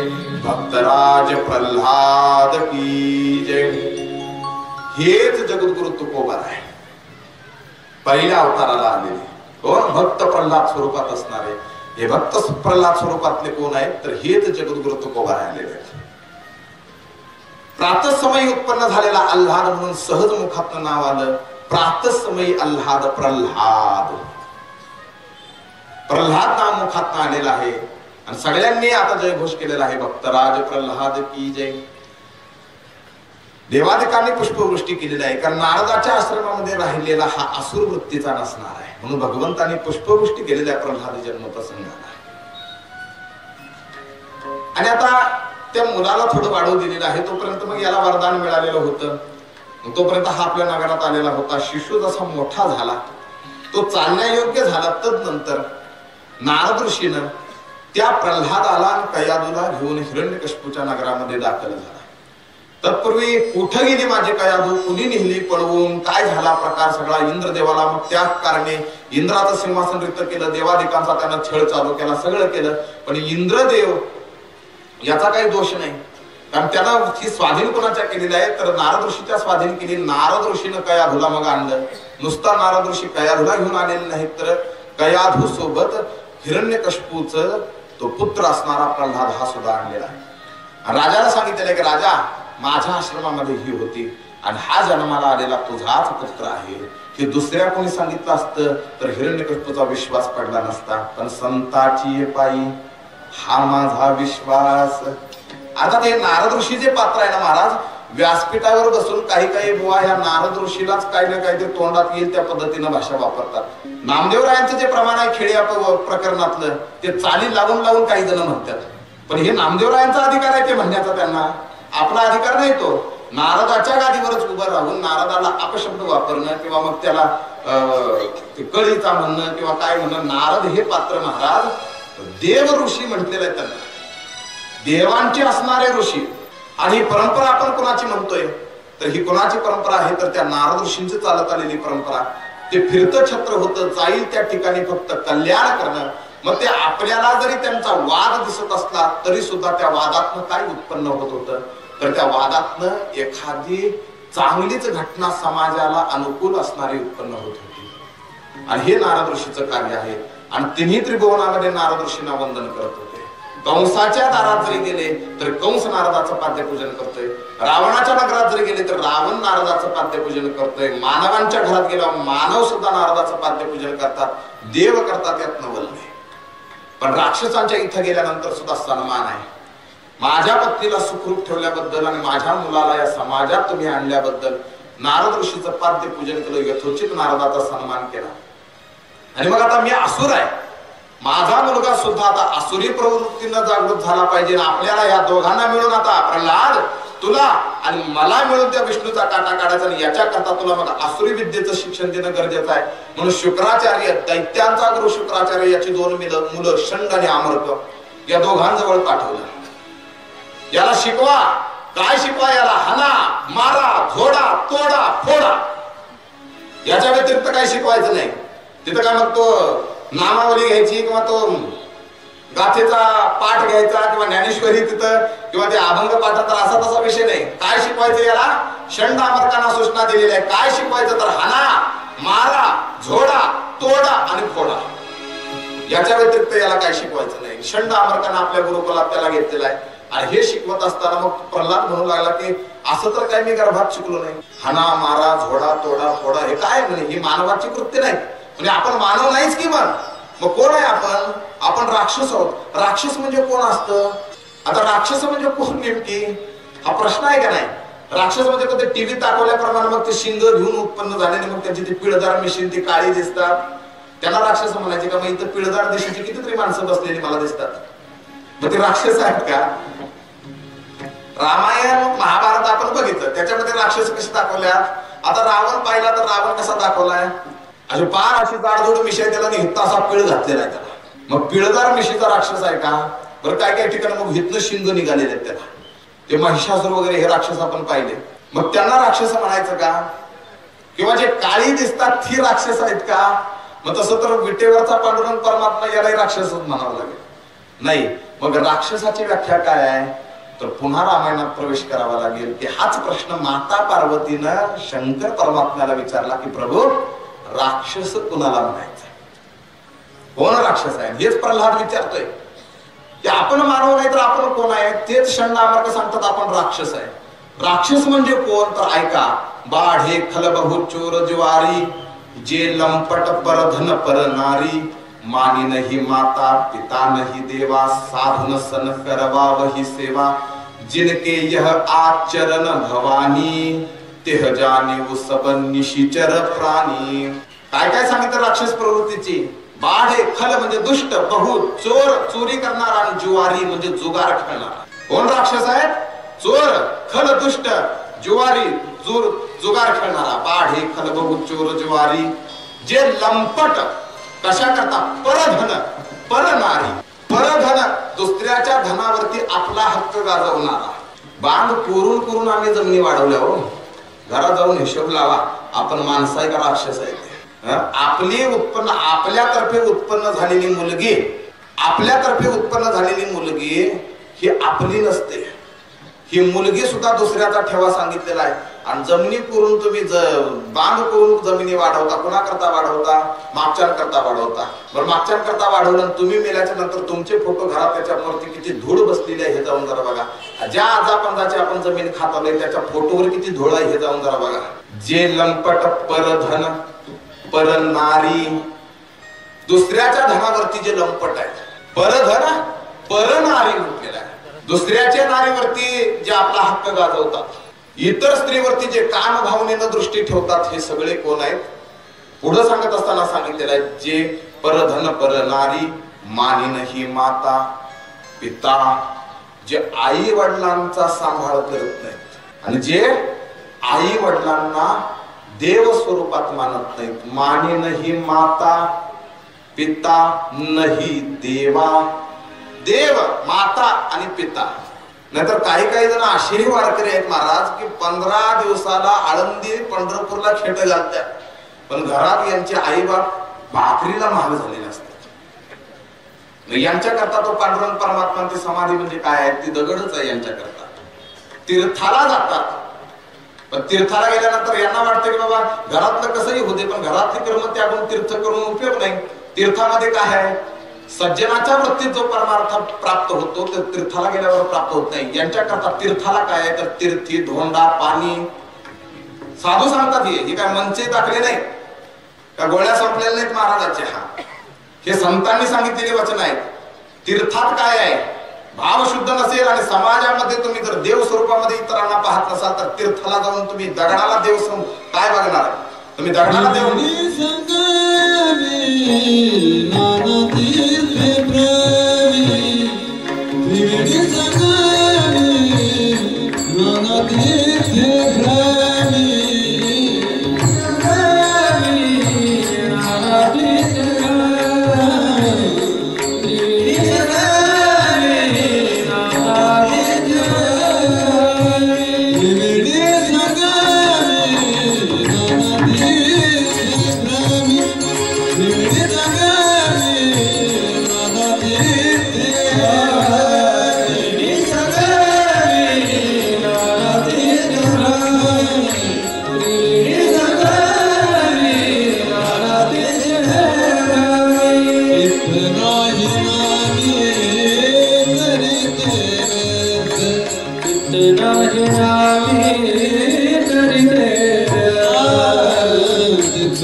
कितीही तीर्थाला जा, पण जगतामध्ये जर देव पाहण्याची वृत्ती तुमच्यात नाही ना, तर शेजारच्या संग भांडण केलं त्याच दिवशी जर पंढरीची वारी करत असाल तर मग काय आहे? तर त्याच्या करता तीर्थातला सुद्धा काय तर धोंडा पाणी आहे. तीर्थी धोंडा पाणी, देव रोकडा सज्जनी. देव कुठे आहे तर सज्जन वृत्तीमध्ये जो परमार्थ प्राप्त होतो तो तीर्थाला गेल्यानंतर प्राप्त होत नाही. मानी नाही माता पिता नाही देवा, आई वडिलांचा जो सांभाळ करत नाही, जो आई वडिलांना मानत नाही, जो आई वडिलांची काळजी करत नाही, हा सुद्धा राक्षस सांगितलेला. माने नाही माता पिता नाही देवा, साधून सन करवावही सेवा. अर्थात साधूची सेवा ज्याच्याकडनं घडत नाही, पण साधूंकडनं आपली सेवा करून घेतोय. काही काही वृत्ती असते महाराज, लाख लाख काही काहींना पगार असतात, लाख लाख भर काही काहींना पगार असतात, पण सप्त्यामध्ये त्याची पावती नसते. ही शोकांतिक आहे. धिक्कार असो त्याच्या धनाचा. शास्त्रात काही काही गोष्टींचा धिक्कार केलेला आहे, त्याच्यामध्ये त्या श्रीमंताचा धिक्कार केलेला आहे जो श्रीमंत असून दान देत नाही, आणि त्या गरीबाचा धिक्कार केलेला आहे जो गरीब असून कष्ट करत नाही. दोघांचा धिक्कार आहे. सत्कार्यासाठी त्या श्रीमंतीतलं दान जात नाही त्याचाही धिक्कार असो, आणि मला गरिबी हीनता प्राप्त झालेली आहे पण तरी सुद्धा मला मिळावं, कष्ट करू नये ही अपेक्षा ज्याच्या उदरात आहे तो सुद्धा धिक्कार आहे. धिक्तया धिक्तया धिक्तया, त्याचा धिक्कार असं म्हटलेला आहे. काही दुसऱ्याचं नको. मानी नाही माता पिता नाही देवा, साधून सन करवावही सेवा. साधूची सेवा करण्याची प्रवृत्ती नाही, तुकोबरायांची सेवा करायची नाही. घरात ज्याच्या पंगत बसत नाही महाराज, तो सुद्धा धिक्कार सांगितलेला आहे. वर्षातून एकदा हे अतिथी पूजन ज्याचं घरी होत नाही, ज्याच्या घरी संत पंगत होत नाही, ते घर घर नसून स्मशान म्हटलेलं आहे. ते घर नसून मग त्याला पद्मपराग नावाची लाख लाख रुपयाची का फरशी असणार त्या घरात, पण त्या घरामध्ये जर अतिथीचं पूजन होत नसेल आणि त्या घरामध्ये जर संत पंगत बसत नसेल तर ते घर नाही, ते स्मशानापेक्षा सुद्धा वाईट गोष्ट आहे. ते घर नसून स्मशान आहे. साधून सन करवावही सेवा. आणि ही सगळी माणसं कोण? चोर, जुवारी, जुगारी, लंपट, कशा परधन परनारी, माने नाही माता पिता नाही देवा, साधून सन करवावही सेवा. जिनके ज्यांचं यह आचरण भवानी, ज्यांचं ज्यांचं हे आचरण आहे ते जाणे व सब निशिचर प्राणी. ही सगळी कोण आहेत? तर ही सगळी राक्षस आहेत. दिसायला जरी माणसं दिसत असली, जरी त्यांना शिंग नसली, जरी पिळदार मिशा नसल्या, गोजरी गोमट अशी गोंडस जरी दिसत असली, सुंदर देखणी जरी असली, तरी ती कोण आहेत? हे वृत्ती ज्याच्या ज्याच्या अंतकरणात आहे ना, ही सगळी कोण आहेत? ही सगळी राक्षस आहेत. प्रश्न विचारला प्रल्हादानं, कोण राक्षस? यांच्यामध्ये जे मोडतात ते राक्षस आहेत. म्हणजे हे राक्षसी कृत्य कशाला करायचं? आपल्याला जर हा देह मुक्ती मिळवण्याकरता दिलेला, मोक्ष मिळवण्याकरता दिलेला, ते षंड अमरक म्हटले मुक्ती मोक्ष वगैरे काय काय गोष्टी बडबडतोय तू, जे आम्हाला माहित नाही, तुला कसं काय माहिती? म्हणजे गर्भातच शिकलोय मी आईच्या. नाही म्हणलं तुला कशा करता पाठवलेला? हे करण्याकरता, हाना मारा तोडा फोडा झोडा हे शिकवणार आम्ही. ते म्हणजे मी शिकून घेणार नाही, शिकून घेणार नाही मी. आणि ते सांगितलं मग हिरण्यकश्यपूला, म्हणजे आम्ही काहीतरी शिकवण्याचा प्रयत्न करतो आणि हे वेगळंच आम्हाला काहीतरी सांगतंय. मग पुन्हा वडिलांनी समजून सांगितलेलं आहे, बघ प्रल्हादा, तुझ्यासोबत आणखी 3 मुलांना पाठवतो. ही 3 मुलं आणखी होती हिरण्यकश्यपूला, लाद, अनुलाद, सल्लाद आणि मग हा चौथा प्रल्हाद, अर्थात इतर अन्यांची होती. यांनाही पाठवतो, यांच्या संगतीत का असना, पण तू शिक हे सगळं. आणि त्यांनाही घेऊन आला. गावातली सगळी राक्षसांची मुलं आली आणि ज्या वेळेला मग गुरुजी नसायचे त्यावेळेला मग यांचा पाठ वेगळाच चालू असायचा. श्रीमन्नारायण नारायण नारायण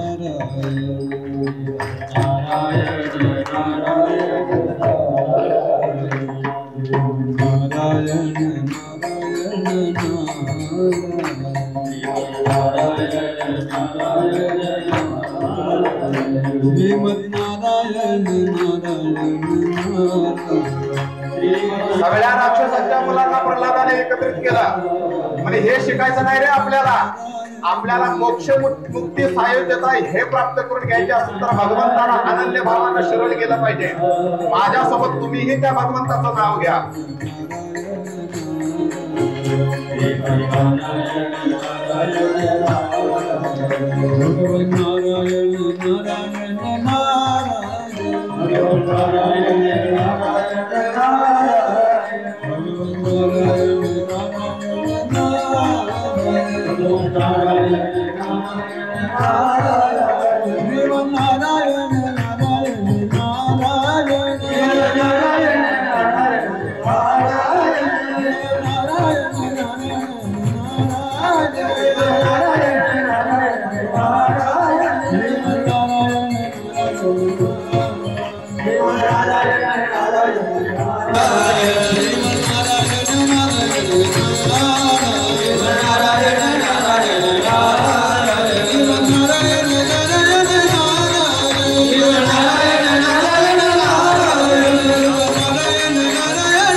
वेळेला हा सगळ्या मुलांना एकत्रित करायचा म्हणजे काय शिकताय रे? अरे ही अधोगतीची लक्षणं आहेत महाराज. सज्जनाच्या वृत्तीत बसलेले सुद्धा सज्जनच होतात. येते का तुमच्या लक्षात? जसं चंदनाचं लाकूड याच्या संगतीत जे जे येतात त्या पद्धतीनं ज्याला त्याला सुगंध प्राप्त होतो. तर प्रल्हादाच्या संगतीत बसलेले सगळे का हाना मारा तोडा झोडा फोडा हे शिकणार आहेत का? गुरुजी बाहेर गेल्यानंतर स्वतंत्र पाठ प्रल्हादाचा वेगळा चालायचा. म्हणजे हे शिकायचं नाही. काय शिकायचं आहे? तर हाना मारा झोडा फोडा हे नाही, तर भगवंताचं नामस्मरण अखंड करायचंय आपल्याला.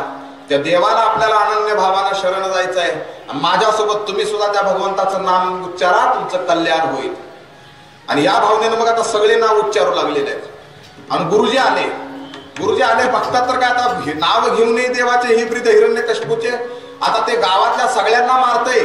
जे नाव घेते त्याचा माझ्याच आश्रमामध्ये शंडा अमर्क म्हणतात. कोण नारायण नारायण नारायण नारायण जप करते म्हणे. आणि हे जर हिरण्यकश्यपूच्या कानावरती गेलं तर आपण राहील का? त्यानं जाऊन बघितलं तर हे कोण? त्याचंच पोरग नारायण नारायण नामा तोंड धरलं जाऊन शंडा अमर्क. काय म्हणतोस तू? अरे तुझ्या बापाचा यालाच विरोध आहे. म्हणजे विरोध जरी असला तर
स्मरितो स्मरे नारायण.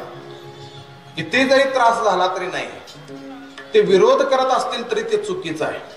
मग आता काय करावं? हिरण्यकश्यपूच्या कानावरती ही गोष्ट घातलेली आहे की बाबा आमच्या ताब्यात आता मुलगा हा राहिलेला नाही, हा एकटाच नामस्मरण करत नाही तर यानं आपल्या सोबत गुरुकुलातली मुलं सुद्धा बिघडवून टाकलेली आहेत. सगळी राक्षस सज्जन झालेली आहेत, नारायण नारायण करत साथ चाललेले आहेत. मग आता याचा बंदोबस्त करा, कुठेही याचा प्राण घ्या, काही करा, पण हा जोपर्यंत आहे तोपर्यंत नारायण नामाचं तत्व तुमच्या नगरात वाढत जाणार आहे. मग आता सांगितलेलं आहे की मुलगा जरी असला तरी सुद्धा मी ज्याला विरोध करतोय त्याचं नमन करतोय ना, हा याला घ्या आणि उचलून कड्यावरला टाका. तसा उचललेला महाराज राक्षसांनी उचलला, उंच कड्यावरती नेला आणि त्या उंच कड्यावरनं समुद्रामध्ये ढकलला, टाकला. समुद्रामध्ये टाकत असताना आता हे मृत्यूला घाबरत नाहीत. जसा शूर असतो, वीर असतो, हा रणांगणात गेल्याच्या नंतर जसा मृत्यूला घाबरत नाही ना, तशा पद्धतीनं साधू सुद्धा मृत्यूला घाबरत नसतात. आणि हे साधू ओळखण्याची पद्धत, साधू ओळखावा मरणी, शूर ओळखावा रणी, साधू ओळखावा मरणी.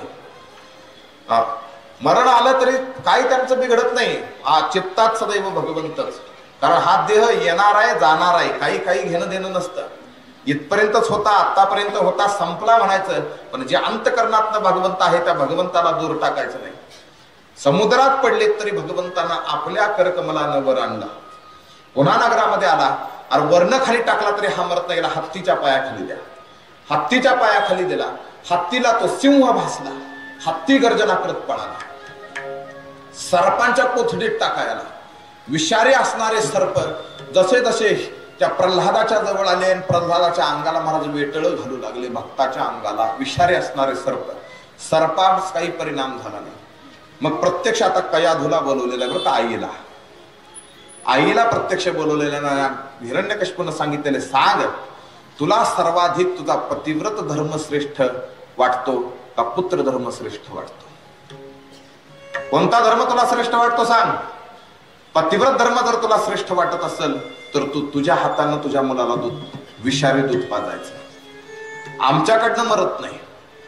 दरीवरनं खाली टाकला, हत्तीच्या पायदळी दिला, तेलाच्या उकळत्याकडे इथनं काढला याला तरी हा मरत नाही. सापांच्या कोठडीत टाकला याला तरी हा मरत नाही. मी तुझा पती तुला आज्ञा देतो, तुला जर पतिव्रत धर्म तुझा सांभाळायचा असेल तर स्वतःच्या हातानं दूध तयार करायचं, त्यात विष टाकायचं आणि तुझ्या मुलाला पाजायचं. कोणाला म्हणतोय? आईला. प्रत्यक्ष आपल्या कोणती आई असं कृत्य करणार आहे हो? डोळ्याच्या माघारी नेत होते, कुठं टाकत होते, हत्तीच्या पायाखाली देत होते, काय देत होते. पण आता प्रत्यक्ष आईला म्हटले की मुलाला मार. कशाच्या पद्धतीने बघा, भगवंत परीक्षा जर घ्यायला लागला तर कशी कशी जीवाची परीक्षा घेतो. आणि अशीच परीक्षा एका माता माऊलीची त्यांना घेतलेली होती. पंचवर्षिक बाळ तुझा घे चिल्हाळन मासते निर्मळ आणि मज. नामदेव महाराज वर्णन करतात की हाच चांगुणीच्या दारात सुद्धा गेलेला होता आणि यानं ती अशीच मागणी केलेली होती. मला खरा परमार्थिक जर असा त्याला जर समाजामध्ये जर झळकून दाखवायचा असेल तर मग त्याला असा सोनं जसं निखारामध्ये तापवावं लागतं ना, तसं खरा परमार्थिक हा झिजावा लागतो, भाजावा लागतो. काय सांगितलं? तुझ्या पुत्राला तुझ्या हातातनं विष पाजायचं. विष पाज जसं कयाधूला सांगितलेलं आहे तसं कयाधू तयार झाली नाही. कयाधू. मी माझ्या मुलांना स्वतःच्या हातानं, कोणाकडे सांगता तुम्ही? आईकडं.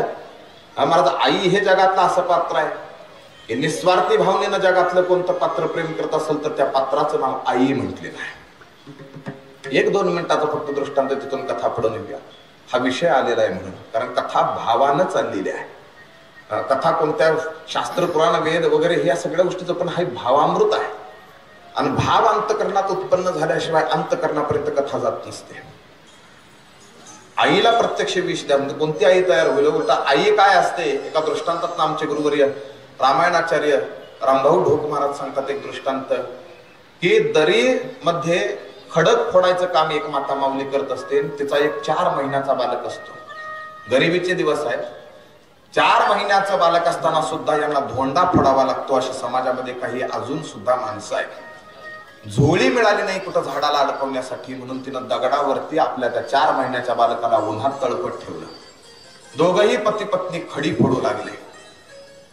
खडी फोडू लागलेला असताना मग एकाएकी रडणाऱ्या बाळाचा आवाज शांत का झाला म्हणून त्या माऊलीनं मागं पाहिलं. मागं पाहिलेलं असताना तिला एक असं दृश्य दिसलं की काळजात ते जावं होतावं बसावं आणि धस व्हावं. काय दृश्य होतं तर एका वाघानं बाळाची मान धरलेली होती दातात. हे तसं त्या माऊलीनं पाहिलं. व्याकुळ झाली ती माऊली. पण वाघ आहे समोर. हा वाघ कधी त्या बाळाला टाकलं ना माझ्यावर धावेल विचार मातेच्या मनात आलेला नाही. उलट बापानं दगड उचलला आणि दगड उचलून बापानं त्या वाघावर मारण्याचा प्रयत्न करणार. वाघ थोडा 2 पावलं पुढे आला. दगड टाकून बाप पशार.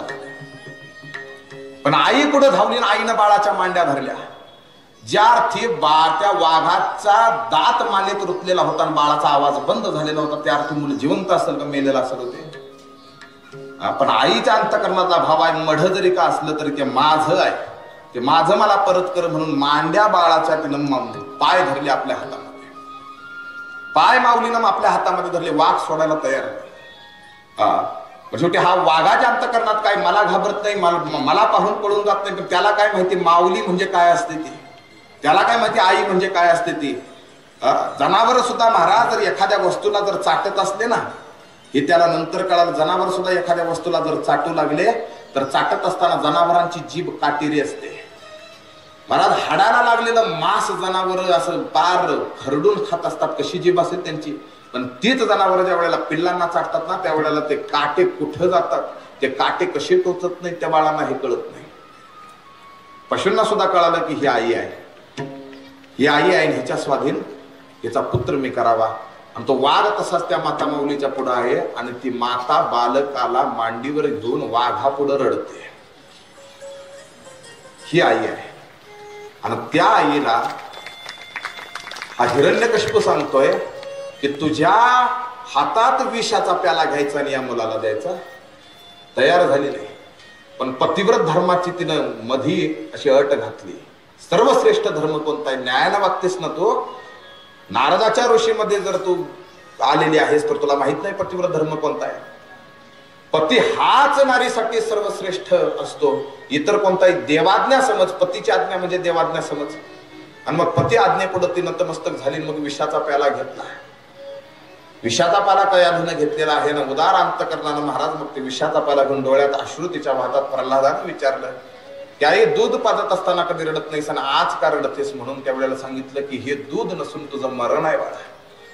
आणि हे मरण मला माझ्या हातानं तुझ्या पित्याला द्यायला सांगितलेलं आहे. आणि हे मरण घेऊन मी आलेलं आहे तुला. पण काय सांगितलं बाबांनी सगळं सांगितलेलं आहे. बाबांनी असं सांगितलेलं आहे की पतिव्रत धर्माची श्रेष्ठ थोरवी जर तुला वाढवणं असं जर वाटत असेल तर माझी आज्ञा पाळली पाहिजे. त्यावेळेला त्यानं सांगितलं आई तू तुझा धर्म पाळ मी माझा धर्म पाळतो. म्हणजे तो विषाचा प्याला. जसा विषाचा प्याला हातात घेतला तसे शुद्ध हरपली. आता हा जाणार म्हणून कया तत्क्षणी त्या ठिकाणी कोसळली बेशुद्ध झाली. आणि ते विषाचा प्याला प्रल्हादानं घेतला मुखाला लावला. परमेश्वराला काळजी वाटली. परमेश्वरानं सांगितलं एक तत्व हर आहे त्याच्यातच ही विष पचवण्याची ताकद आहे. हे महादेवा उदरस्त व्हा. हे महादेवा कंठात जाऊन विराजमान व्हा माझ्या भक्ताच्या. देव राखित या मारील कोण. देव राखित या मारील कोण. देव राखित या मारील कोण. देव राखित या मारील कोण. देव राखित या मारील कोण. देव राखित या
विष्णू परमात्म्याला सांगितलं की हर स्वरूप महादेवा, विष पचवण्याची ताकद तुमच्यात आहे आणि माझ्या भक्ताच्या कंठामध्ये तुम्ही विराजमान व्हा. प्रत्यक्ष महादेव प्रल्हादाच्या कंठामध्ये विराजमान झाले. दूध कुणी प्राशन केलं तर महादेवानं विषतुल्य दूध प्राशन केलं. काही झालं नाही प्रल्हादाला. आईच्या हातातनं विषाचा प्याला दिला तरी सुद्धा हा मेला नाही. मग त्या हिरण्यकश्यपूची एक बहीण होती होलिका, तिला महादेवाचं वरदान प्राप्त होतं. कोणतं वरदान महादेवाचं प्राप्त होतं तर महादेवाचं हे वरदान प्राप्त होतं की तू अग्नीतनं जळणार नाही, कोणताही अग्नी तुला स्पर्श करणार नाही, कोणताही अग्नी स्पर्श करणार नाही, हे वरदान होलिकेला प्राप्त होतं. होलिकेला प्राप्त झालेल्या ह्या वरदानात तिने आपल्या भावाला सांगितलं की ऐक, मी त्या प्रल्हादाला मांडीवरती घेते आणि अग्नी स्नान करते, म्हणजे आगीमध्ये प्रवेश करते, आगीमध्ये प्रवेश करते असं ज्या वेळेला कळालेलं आहे त्यावेळेला मग त्या प्रल्हादाला कयाधून आपल्या मांडीवरती घेतलं आणि सांगितलं, दादा या क्षणी जेवढी काही लाकडं असतील, जेवढ्या काही बघ गोवरे असतील, त्या सगळ्यांची एक होळी कर, सगळ्यांची एक होळी कर आणि याच्यामध्ये मी प्रल्हादाला घेऊन बसते. त्या होलिकेनं प्रल्हादाला मांडीवरती ठेवलं आणि ते सर्व ती आग प्रदीप्त केली. त्या आगीमध्ये आगीच्या झाडा प्रल्हादाला लागत नाही, उलट न जळणारी आगीत होलिका जिला वरदान प्राप्त होतं तिलाच आग जाळू लागली, बोंब ठोकू लागली. त्या आगीमध्ये ती त्राही त्राही करू लागली. तिचं काही शिल्लक राहिले नाही, फक्त शिल्लक राहिले ते काय, त्या राखेच्या ढिगाऱ्यामध्ये फक्त प्रल्हाद शिल्लक राहिले. आता काय करावं कळे ना गेलं. काय करावं आता काय करावं? कशाने मरत नाही, वर्ण खाली टाकला तरी मरत नाही, हत्तीच्या पायाखाली मरत नाही, सर्पाकडून मरत नाही, प्रत्यक्ष आईच्या हाताने विषाचा प्याला दिला तरी मरत नाही. याला सांभाळणारा कोण आहे, कोण याची रक्षा करतोय आणि कोण माझ्याकडनं याची मदत करतोय हे जरा विचारतो म्हणून याला. आणि त्यावेळेला तक्षण सांगितलेलं आहे की प्रल्हादाला महाद्वारामध्ये आणा, पण आणत असताना ओढत ओढत खेचत खेचत खेचत त्याच्या अंगाची साल्ट सोलून निघाली पाहिजे अशा पद्धतीने आणा. आणि बंदिस्त असणारा तो प्रल्हाद त्याला धरलेला आहे, दोरखंड दोन्ही बाजूला बांधलेले आहेत, पाय त्याचे बांधलेले आहेत आणि त्याच्या गळ्याला दोरी बांधलेली, ते गळ्याला बांधलेली दोरी राक्षस वडत वडत वडत नगरातून त्याला आणलेले आहेत. आणि महाद्वारामध्ये मग त्या प्रल्हादाला मग पाडलेला आहे. आणि मग कोपून या पिता बोले प्रल्हादाशी, सांग ऋषिकेशी कोठे असे, कोण आहे रे तो, कोण आहे तो मी केलेल्या कर्मातनं तुझी मुक्तता करतोय, कोण आहे तो सांग मला आणि कुठं आहे तो, कुठं आहे तो. हा प्रश्न केल्याच्या नंतर मग प्रल्हाद म्हणतात की तुम्ही त्याला जाणत नाही जाणत, म्हणून तर तुला विचारतोय कोण आहे जो माझ्या कर्मातनं तुझी मुक्तता करतोय, मला कळालं पाहिजे. प्रल्हादा कितीतरी पद्धतीनं तुला मारण्याचा प्रयत्न केला पण तू वाचतोस, कोण आहे तो तुला वाचवणारा आहे तो. हा प्रश्न केल्याच्या नंतर मग प्रल्हाद म्हणतात तो तोच आहे, कोण, जो तुमच्याही वाट्याला तुमच्याकडनं कर्म करतो, तुमचं कर्म झाल्याच्या नंतर तोच परमात्मा माझ्या वाट्याला येतो आणि तुम्ही केलेल्या कर्मातनं माझी मुक्तता करतो. ते तत्व कोणतं आहे, ते तत्व एकच आहे. कोणतं आहे ते तत्व, ते तत्व एकच आहे. आणि त्या तत्वाचं नाव काय आहे तर ईश्वर. तेच तत्व विष्णू, तेच तत्व नारायण, तेच तत्व हरी आहे. बाबा तुम्ही या हरितत्वाचं स्मरण करा. तुम्ही या हरितत्वाला जाणा, हे तुमच्याकरता चांगलं आहे. आत्तापासून तुम्ही सुद्धा त्या नारायण नामाचा उद्घोष करा. हे म्हटल्याच्या नंतर मग हिरण्यकशिपू भडकले. ज्याचा वध करण्याकरता मी ब्रह्मदेवाकडनं वरदान प्राप्त करून घेतलं, वध ज्याचा करण्याकरता मी ब्रह्मदेवाकडनं वरदान प्राप्त करून घेतलं, आणि त्याचं नाव मला घ्यायला सांगतोस. आठवतोय मला अजून सुद्धा तो हिरण्याक्षाचा पडलेला देह, ज्याच्या देहाच्या रक्ताचा टिळा लावून मी शपथ घेतली की त्या विष्णूला मी मारणार आहे. सांग मला फक्त ते प्रवचन मला देऊ नकोस आता. सांग तुझा फक्त तुला वाचवणारा जो घटक आहे, जे ईश्वर तत्व म्हणतो, जे हरितत्व म्हणतो, जे नारायण तत्व म्हणतोस, ते इहलोकामध्ये कुठं आहे? तर मी ते इहलोकामध्ये सर्वत्र व्याप्त आहे. जे तुमच्याही अंतकरणात आहे तेच माझ्या अंतकरणात आहे. सर्वत्र आहे म्हटल्याच्या नंतर सर्वत्र म्हणजे जडी स्थळी विठ्ठल भरला, रिता ठाव नाही पुरला. याला रिकाम कुठं पाहता येत नाही. हा व्यापक असणारा हरी सर्वाखंडी राम देहा देई एक, सर्वाखंडी राम देहा देई एक, सर्वाखंडी राम देहा देई एक, देहा देई एक, सर्वाखंडी राम देहा देई एक. गडबड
अंतकरणात आहे तोच माझ्या अंतकरणात आहे.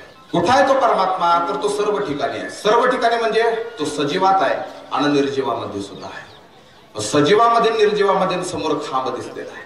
या खांबामध्ये सुद्धा असणार आहे का? तर मी खांबामध्ये का नसणार आहे? तो सर्व ठिकाणी आहे. या अर्थी तो निर्जीवामध्ये या खांब स्वरूपामध्ये सुद्धा असणार आहे. त्याच वेळेला मग गदा काढलेला आहे हिरण्यकशिपूने. आपली गदा काढलेली, गदा घेऊन त्या खांबावरती हिरण्यकशिपू नावाचा राक्षस धावलेला आहे. काही ठिकाणी वर्णन आहे की खांबावरील लात मारिली दुर्जने, स्तंभी नारायण प्रगट केले. काही ठिकाणी गदेनं प्रहार केलेला. गदा काढलेले आपल्याला गदेनं प्रहार त्या खांबावरती जसा केला तसा खांब दुभंगताना महाराज आवाज झालेला आहे. कड कड कड कड कड. आणि हा आवाज ऐकून वर्णन केलेलं आहे की तुका म्हणे ऐसा खांब कडाडीला ब्रह्मदच कला सत्य लोके. असा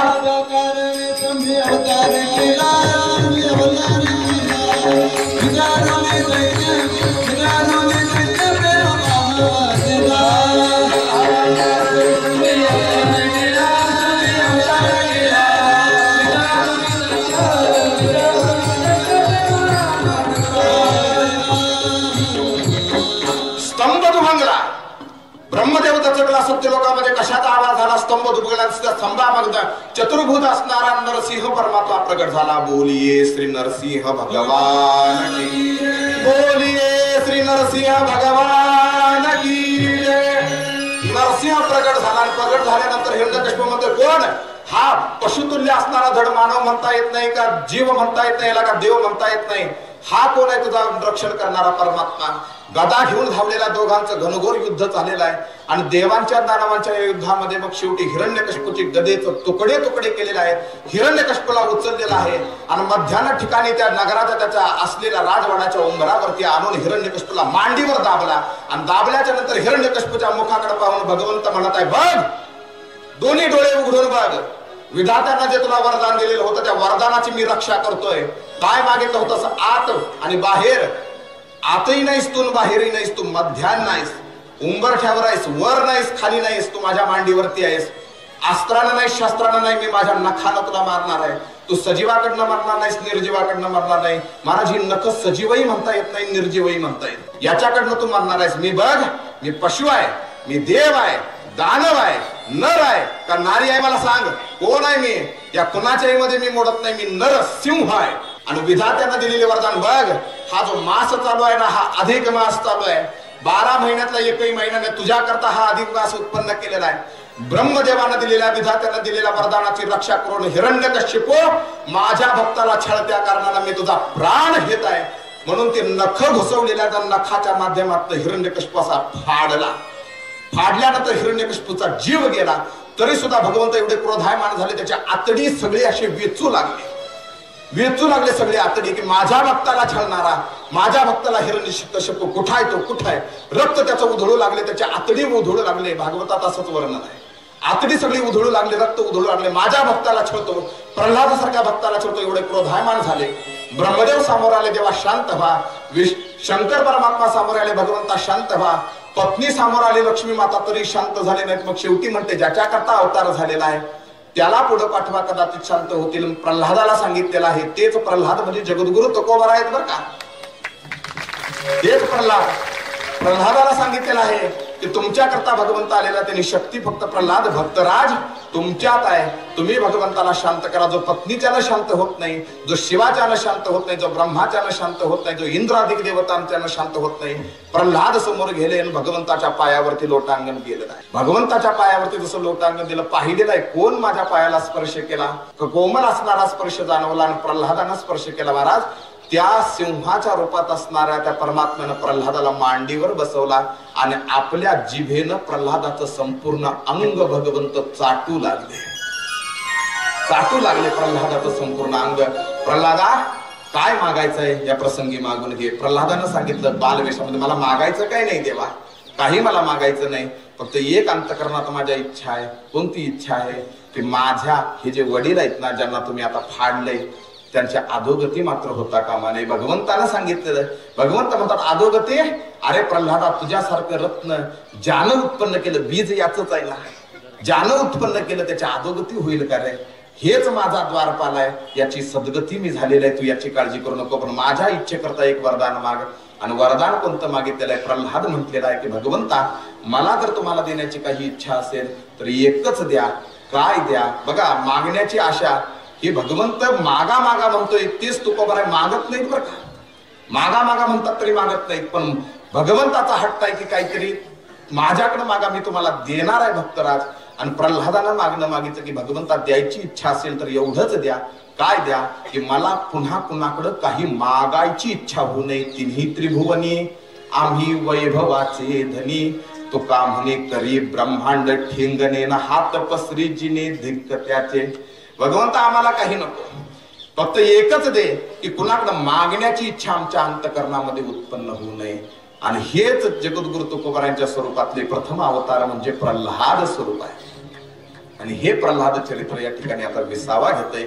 उद्याच्या कथाकांडामध्ये एकत्रित अंगद चरित्र, उद्धव चरित्र आणि नामदेवरायांच्या प्रसंगापर्यंत आपण जाऊया.